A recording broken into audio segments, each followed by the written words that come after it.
Shalom Bapak Ibu Saudara-saudaraku, selamat pagi, apa kabar? Saya berharap kita semuanya dalam keadaan yang penuh semangat, penuh sukacita, vitalitas. Mari kita biarkan hati kita terus bergembira. Gembira itu dan bahagia itu adalah pilihan.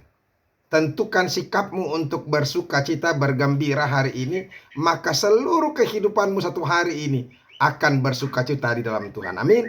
Bapak Ibu Saudara-saudara, firman Tuhan yang menjadi renungan buat kita hari ini, yaitu yang diambil dari Matius pasal yang ke-6 ayat yang ke-27. Tetapi sebelumnya marilah terlebih dulu kita menyerahkan hati dan pikiran kita untuk diterangi oleh Roh Allah. Marilah kita berdoa. Kasih karunia dan damai sejahtera dari Allah Bapa dan dari anaknya Tuhan Yesus Kristus, itulah yang menyertai hati dan pikiranmu sekalian. Amin. Bapak Ibu Saudara-saudaraku, firman Tuhan Matius pasal yang ke-6 ayat yang ke-27. Mari kita dengarkan dengan baik-baik. Siapakah di antara kamu yang karena kekhawatirannya dapat menambahkan sehasta saja pada jalan hidupnya? Demikianlah firman Tuhan. Bapak Ibu Saudara-saudaraku, kekhawatiran ini sering sekali menghantui kehidupan orang percaya. Kekhawatiran ini mau menunjukkan kepada kita bahwa kita hanya mengandalkan pikiran kita sendiri. Orang yang khawatir adalah orang yang selalu berazas atau berdasar, berpondasi dari dirinya sendiri. Ingat saudara-saudara, saya mau katakan kepada kita dengan tegas melalui firman Tuhan juga, orang yang hanya mengandalkan pikirannya sendiri, maka dia akan terus tinggal dalam kekhawatiran dan ketakutan. Karena dia tahu bahwa hidupnya terbatas. Makanya saudara-saudara, bukan saja kita dilarang oleh Tuhan untuk khawatir atau mengandalkan diri sendiri, bahkan Tuhan mengecam, terkutuklah orang yang mengandalkan manusia dan mengandalkan pikirannya sendiri, serta menjauhi Tuhan dalam hidupnya. Makanya saudara-saudara, jangan khawatir. Orang yang khawatir mau mengatakan saudara-saudara satu lagi yang paling parah, bahwa Tuhan tidak berkuasa, bahwa Tuhan tidak mempunyai kekuatan apa-apa, kemampuan apa-apa. Ini yang paling berbahaya. Makanya saudara-saudara, kalau kita khawatir dalam hidup ini, kita sedang apa? Merendahkan Tuhan. Memang dalam hidup ini ada beberapa hal yang perlu kita khawatirkan. Ada beberapa hal yang perlu kita khawatirkan. Misalnya kalau kita meninggalkan anak-anak yang masih kecil di rumah, hendaklah kita khawatir. Karena apa? Karena memang mereka bisa saja ya dalam keadaan yang berbahaya. Misalnya ketika mereka di rumah, mereka bermain api. Ketika mereka di rumah, mereka bermain benda-benda tajam. Ketika mereka di rumah, mereka berlari-lari di tempat yang tinggi atau masuk ke kolam. Itu membahayakan, ya kan? Maka kita harus khawatir. Dan orang tua yang meninggalkan anaknya di rumah tanpa kekhawatiran, itu adalah orang yang bodoh. Ya, makanya untuk hal itu bolehlah khawatir. Atau kita juga boleh khawatir saudara-saudara, kalau misalnya kita melakukan pelayanan, tapi kita tidak khawatir bahwa orang-orang yang kita layani tidak mendapatkan sesuatu yang baik. Kita harus khawatir tentang itu. Sehingga supaya setiap orang harus benar-benar memperhatikan dengan baik-baik apa yang dibutuhkan oleh jemaatnya. Itu buat orang-orang yang melayani Tuhan. Kita harus khawatir. Benarkah dia sudah benar-benar mendapatkan pelayanan yang terbaik dari gereja, dari hamba-hamba Tuhan, dari kita misalnya. Kita harus khawatirkan itu, ya. Tetapi untuk hidup ini, saudara-saudara, saya mau katakan kepada kita tidak perlu khawatir. Sekali lagi saya mau katakan kepada kita, kekhawatiran kita akan hidup ini berarti kita sedang apa? Mengandalkan pikiran kita sendiri. Yang kedua, kita menganggap bahwa Tuhan itu tidak berkuasa dalam kehidupan kita. Nah, kekhawatiran juga apa? akan membuat pikiran kita tidak akan pernah tenang, tidak akan pernah nyaman, tidak akan pernah fokus. Jadi orang-orang yang khawatir dalam hidupnya tidak akan pernah tenang.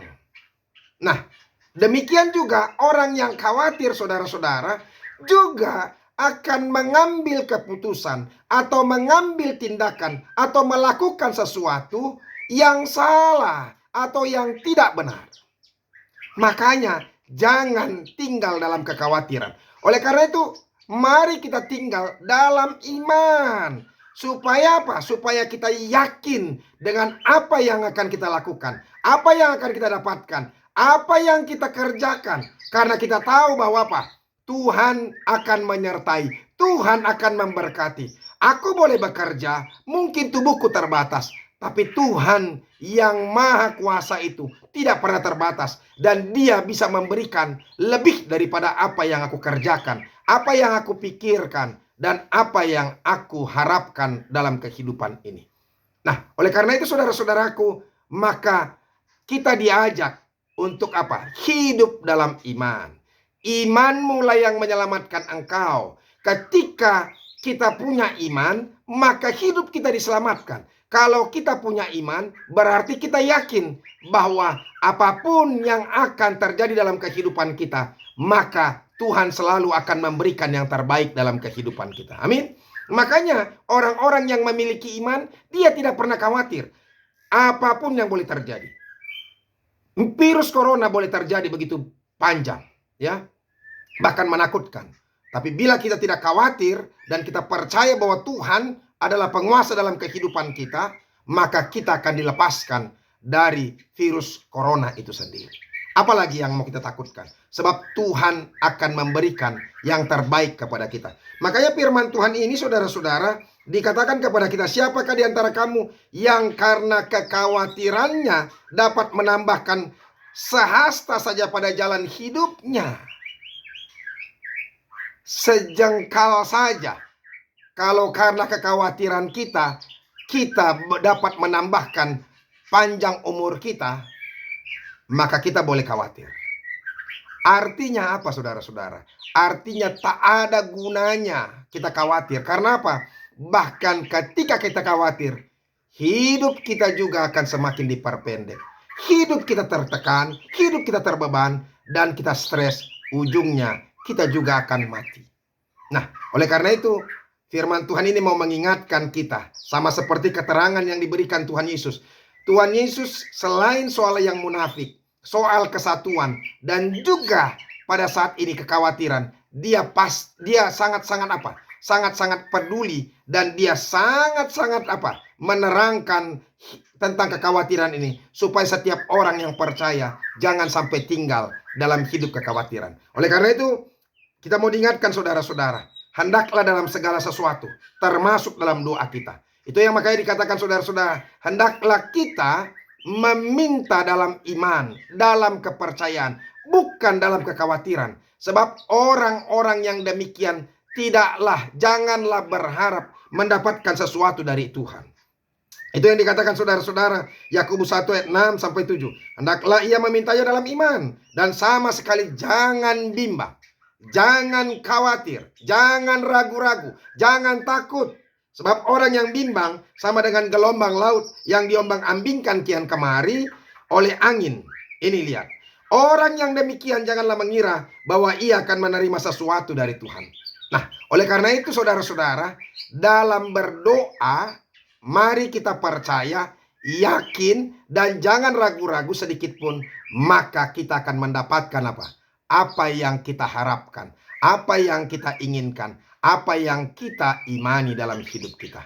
Jauhlah kekhawatiran, maka hidup kita akan tenang, hidup kita akan nyaman, hidup kita akan tentram, dan damai sejahtera Tuhan akan bersama dengan kita, sehingga sukacita, kebahagiaan akan hadir dalam hidup kita semuanya. Semoga firman Tuhan ini menguatkan kita. Jauhkan kekhawatiran, penyakit apapun, jangan ragu. Bila Tuhan berkehendak supaya kita akan sembuh, maka kita akan sembuh. Situasi yang pelik terjadi, Jangan khawatir. Kalau Tuhan menginginkan bahwa kita akan lepas dari situasi yang pelik itu, maka kita akan dilepaskan. Dan Tuhan akan membawa kita ke tempat yang lebih baik lagi. Tuhan Yesus memberkati. Mari kita berdoa. Terima kasih Tuhan untuk firman-Mu yang kami dengarkan hari ini. Berkatilah supaya kami hidup dalam iman dan jangan khawatir. Sebab tidak ada gunanya kami khawatir karena tidak akan menambah apapun dalam hidup kami, apalagi untuk umur kami. Bahkan ketika kami khawatir, maka itu akan memperpendek hidup kami. Biarlah Tuhan kami boleh tinggal dalam iman, karena kami tahu Tuhan punya kuasa. Tuhan akan memberkati. Terima kasih Yesus. Amin. Bapak Ibu Saudara-saudara, kita sudah dengarkan firman Tuhan. Hiduplah dalam iman dan jauhkan kekhawatiran. Sampai ketemu besok. Tuhan Yesus memberkati. Amin.